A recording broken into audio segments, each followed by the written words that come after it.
अर्गला योग का काम होता है किसी भी भाव के मिलने वाले फल को शुभ या अशुभ उसको सुनिश्चित कर देना।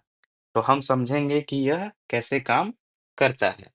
अब जैसे हम मान लेते हैं कि लग्न भाव हमारा ये है, यह ज़रूरी नहीं कि लग्न पत कुंडली हो, किसी भी कुंडली में अर्गला योग देखेंगे। तो सबसे पहले तो आपको ये नंबर याद हो जाने चाहिए कि अर्गला योग लगता है 2, 4 और 11। 5वां नंबर बहुत कम लोग मानते हैं, कुछ लोग मानते हैं, कुछ लोग नहीं मानते। 9वां नंबर भी कुछ लोग मानते हैं, कुछ लोग नहीं मानते। अर्गला योग आप समझिए किसी भी विचारणीय भाव से 2, 4 और 11 नंबर के भाव में अगर कोई ग्रह है, तो वो ग्रह अपनी कुछ ताकत विचारणीय भाव को देते हैं, सहयोग करते हैं। अब इसमें अर्गला 2 प्रकार की होती है, शुभ अर्गला और अशुभ अर्गला। जो शुभ ग्रह है वो शुभ अर्गला लगाते हैं, जो अशुभ ग्रह है वो अशुभ अर्गला लगाते हैं। उसको भी हम देखेंगे, अभी समझेंगे। अभी हम अर्गला की बात करते हैं सिर्फ। तो किसी भी भाव से हम मान लेते हैं लग्न हमारा सूर्य है, तो किसी भी भाव से अर्गला कहाँ लगेगा? लग्न पे अर्गला कहाँ-कहाँ से लगेगा?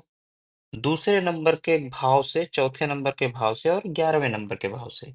तो 1, 2 यानी कि यहाँ से हमारा अर्गला लगेगा, चौथे नंबर से अर्गला लगेगा और 11वें नंबर से अर्गला लगेगा। इसका एक काट भी है, जिसको बोलते हैं अर्गला बाधित योग। अगर किसी भाव के 12वें, 10वें, 9वें नंबर पे कोई ग्रह है, तो वह अर्गला बाधित योग बनाता है। इसको हम समझते हैं। जैसे कि यहाँ 12वां यहाँ आएगा, तो ये होगा अर्गला बाधित।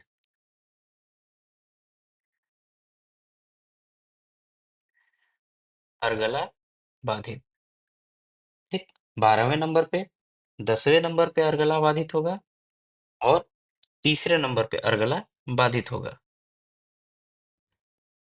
सिर्फ आप इतना समझिए कि 2, 4, 11, 5 को लेना है तो 2, 4, 5, 11 में है तो अर्गला योग लगेगा। अगर 12, 10, 9, 3 में कोई ग्रह है तो अर्गला बाधित योग लगेगा।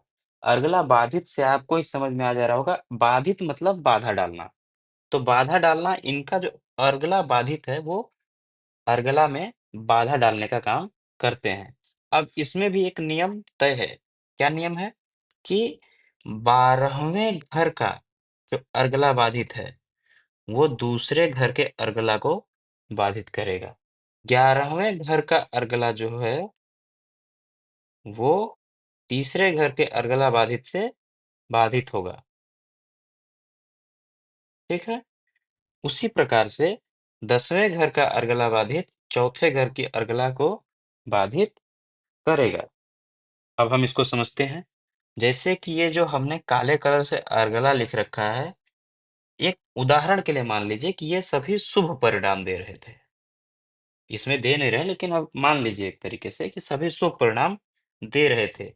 तो सभी शुभ परिणाम दे रहे हैं तो 3 गुना शुभ परिणाम प्लस लग्न खुद शुभ है अगर, तो 4 गुना शुभ परिणाम हो जाएगा। इसके लिए अभी क्या होगा कि ये जो अर्गला बाधित है, ये सभी तीनों ग्रह अपना शुभ परिणाम लग्न को अपनी दशा के समय में तभी दे पाएंगे जब अर्गला बाधित वाले स्थान पे कोई भी ग्रह नहीं होगा।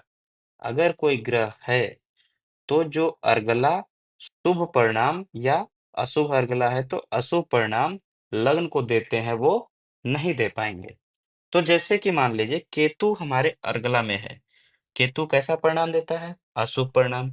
तो केतु जो है लग्न को अशुभ परिणाम दे रहा था, लेकिन इसको जो बुध है, बुध शुभ ग्रह है, तो बुध इसको रोकेगा, इसमें बाधा डालेगा। जो भी अशुभ परिणाम केतु देगा, उसको बुध बाधा डालेगा। उसी तरीके से शुक्र है, शुक्र हमारा शुभ परिणाम देता है लग्न में।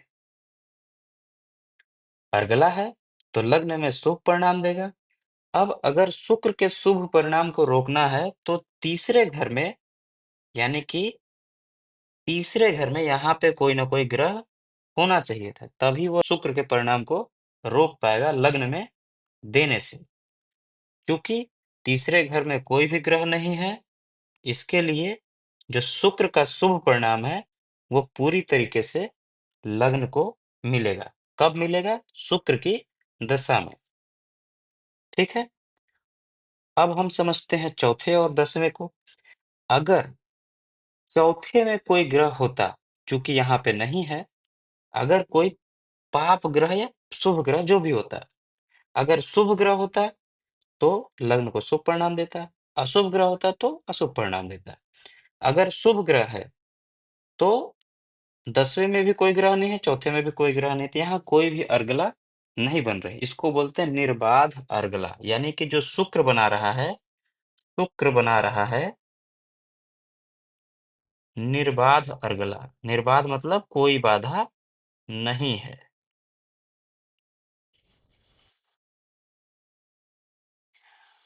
और जो केतु बना रहा है, कौन सी? अर्गला बाधित।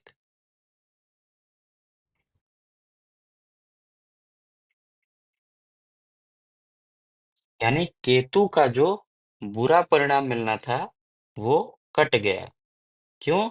क्योंकि 12वें में बुध बैठा हुआ है, जो कि केतु के बुरे परिणाम को रोकेगा।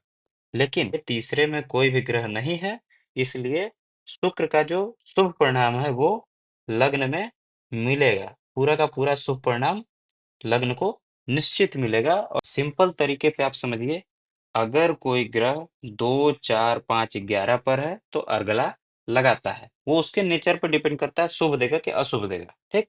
अब इसको रोकने के लिए, यानी दूसरे घर को रोकने के लिए 12वें घर, चौथे घर को रोकने के लिए 10वें घर, 5वें घर को रोकने के लिए 9वां घर, 11वें घर के रोकने के लिए तीसरा घर।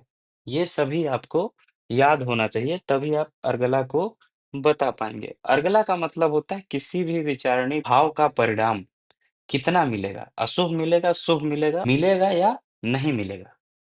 तो यहाँ पे आप देखेंगे कि बुरा परिणाम बाधित हो रहा है, शुभ परिणाम बाधित नहीं हो रहा। इसलिए ये बुरा परिणाम बाधित होकर भी शुभ है। भाई बुरा परिणाम जो मिलना था वो नहीं मिलेगा तो शुभ ही तो हो गया, और शुभ तो हमारा मिल ही रहा है। समझने में थोड़ा फेर है, लेकिन अगर आप इसको ठीक से समझेंगे और वीडियो को अच्छे तरीके से देखकर ध्यान से समझेंगे तो आपको निश्चित ही समझ में आ जाएगा। समझने के बाद ये बहुत ही आसान लगता है। अभी आपको कठिन लगेगा क्योंकि आप पहली बार देख रहे हैं। धीरे-धीरे आप प्रैक्टिस करिए अपनी कुंडली पे। धीरे-धीरे पढ़ते-पढ़ते आपको समझ में आ जाएगा कि अर्गला क्या है, अर्गला बाधित क्या है, निर्बाध अर्गला क्या है। ठीक है? धन्यवाद। जय श्री राम। हर हर महादेव साथियों।